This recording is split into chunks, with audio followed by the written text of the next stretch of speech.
As fantasias das pessoas são menos fáceis de observar do que o brincar das crianças.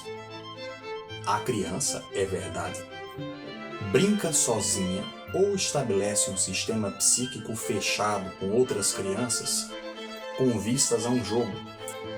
Mas mesmo que não brinque em frente dos adultos, não lhes oculta seu brinquedo. O adulto, ao contrário, envergonha-se de suas fantasias, escondendo-as das outras pessoas. Acalenta suas fantasias com o seu bem mais íntimo e, em geral, preferiria confessar suas faltas do que confessar a outros suas fantasias. Pode acontecer, consequentemente, que acredite ser a única pessoa a inventar tais fantasias, ignorando que emoções desse tipo são bem comuns nas outras pessoas. A diferença entre o comportamento da pessoa que brinca e da fantasia é explicada pelos motivos dessas duas atividades, que, entretanto, são subordinadas uma à outra. Esse trecho, retirado da conferência proferida por Freud a 6 de dezembro de 1907 em Viena, e que veio a ser publicado posteriormente no início do ano de 1908, é um excerto do texto Escritores Criativos e seus Devaneios. A escolha por esse texto não foi por acaso. Estamos iniciando hoje uma série que se debruça sobre a arte enquanto via de metáfora do inconsciente. Mais precisamente, uma série sobre literatura, cinema e jogos, enfatizando o papel da metáfora como porta para o inconsciente. Na verdade, é preciso lembrar que a literatura e o lúdico são formas pelas quais o inconsciente pode liberar conteúdos, torná-los visíveis ou mesmo ocultá-los. Quando Freud traz no texto que o brincar da criança e a fantasia do adulto estão diretamente ligadas uma à outra, estão subordinadas a uma mesma finalidade, a ideia é: o brincar da criança e a fantasia do adulto se destinam a permitir que o inconsciente libere conteúdos, mas também pode ser a porta de entrada para ele.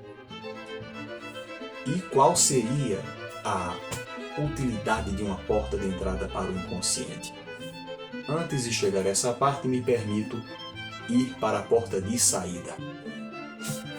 No caso da criança que brinca, e muitos psicólogos, não somente os da área infantil, também os que atuam na área clínica com adultos, como é o meu caso, poderão asseverar que o brincar é fundamental para que a criança consiga elaborar estratégias de autodefesa, para lidar com frustrações, dentre outras finalidades.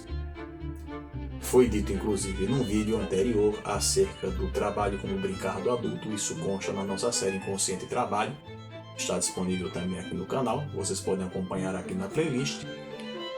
E no caso do adulto, a fantasia, e claro, estamos falando em termos de neurose, a fantasia é fundamental para que o adulto consiga acessar de uma forma minimamente tolerável parte do seu conteúdo conflitivo.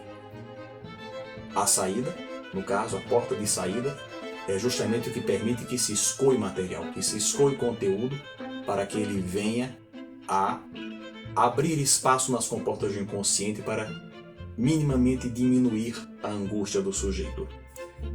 E as portas de entrada? Nesse caso, nós falamos diretamente da atuação na clínica. Se a arte, a literatura, o cinema, as produções artísticas audiovisuais ou não, a escultura, a pintura e mesmo a produção também de jogos, sejam jogos de tabuleiro, sejam os videogames, expressam conteúdos que muitas vezes vêm do inconsciente e que, devidamente elaborados, podem se transformar em obras de arte, podem se transformar em ferramentas de intervenção. E é exatamente agora que a gente entra no campo das ferramentas de intervenção que convém falar do porquê da porta de entrada. Isso já tem mais a ver justamente com o contexto clínico, quando o indivíduo traz o seu mal-estar, traz a sua angústia, e para falar desse mal-estar, dessa angústia, a gente tem que partir também da premissa do significante, que é o termo que Lacan toma emprestado do próprio Ferdinand Saussure, da linguística, para deixar bem claro que o significante é sempre aquilo que se repete com muita constância na fala do sujeito, seja essa repetição verbal, seja essa repetição da ordem da atuação, de coisas que se repetem constantemente. Aí nós temos metáfora, e a metáfora é exatamente a porta de entrada para o inconsciente, de saída também, mas é também a porta de entrada. E por que é que se trata de a gente trazer tal conteúdo aqui, Alan? Porque estamos iniciando hoje uma série que vai se repetir ao longo das próximas semanas acerca de literatura, cinema, entre parênteses, séries, animes e afins, e jogos, tratando exatamente disso, da metáfora como porta de entrada e de saída também para o inconsciente. A ideia é justamente nós contextualizarmos conceitos psicanalíticos a partir do lúdico, a partir da arte, a partir daquilo que muitas vezes nos perpassa e a gente nem sequer é capaz de perceber. Então fiquem ligados que na próxima semana a gente já vai trazer conteúdo novo e específico na área.